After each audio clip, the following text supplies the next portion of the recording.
അതിനിടെ സജി മഞ്ഞക്കടമ്പിൽ രാജിവെച്ച ഒഴിവിലേക്ക് കോട്ടയം ജില്ലാ UDF ചെയർമാനായി EJ അഗസ്തിയെ നിയമിച്ചു. താത്കാലിക നിയമനമെന്ന് UDF കൺവീനർ MM ഹസൻ അറിയിച്ചു. ടോബി ജോൺസൺ വിശദാംശങ്ങളുമായി.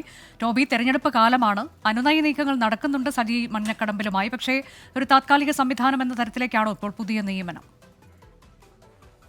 താൽക്കാലിക സംവിധാനം എന്ന നിലയിൽ തന്നെയാണ് EJ അഗസ്തിയെ നിയോഗിച്ചിരിക്കുന്നത്. നേരത്തെയും ഈ ഒരു സ്ഥാനത്ത് ഇരുന്ന വ്യക്തിയാണ്.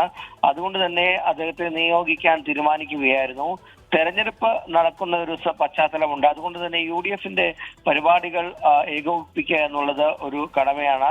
ആ ഒരു സാഹചര്യത്തിലാണ് UDF ചെയർമാൻ സ്ഥാനത്തേക്ക് EJ അഗസ്തിയെ ഇപ്പോൾ കൊണ്ടുവന്നിരിക്കുന്നത്. നേരത്തെ മാണി വിഭാഗത്തിന്റെ ജില്ലാ പ്രസിഡന്റാണ് EJ അഗസ്തി.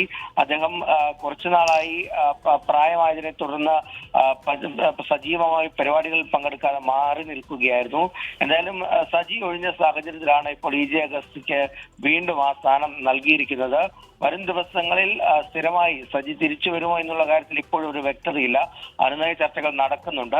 അപ്പോൾ അങ്ങനെ വരികയാണെങ്കിൽ ഒരു പക്ഷേ സജിക്ക് തന്നെ തിരിച്ചു കൊടുത്തേക്കാനുള്ള ഒരു സാധ്യതയുണ്ട്. അല്ലാത്ത പക്ഷം EJ അഗസ്തിയിൽ തന്നെ ഈ സ്ഥാനം നിൽക്കുമെന്നാണ് നമ്മൾ പ്രതീക്ഷിക്കുന്നത്.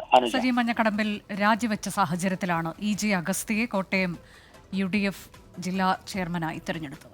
ലോകത്തെവിടെയായാലും ഏത് സമയത്തും 24 വാർത്തകളും ഓഗ്മെന്റഡ് റിയാലിറ്റി പാക്കേജുകളും എക്സ്പ്ലെയിനറുകളും വിശദമായി കാണാൻ ഞങ്ങളുടെ YouTube ചാനൽ നിങ്ങൾക്ക് സബ്സ്ക്രൈബ് ചെയ്യാം.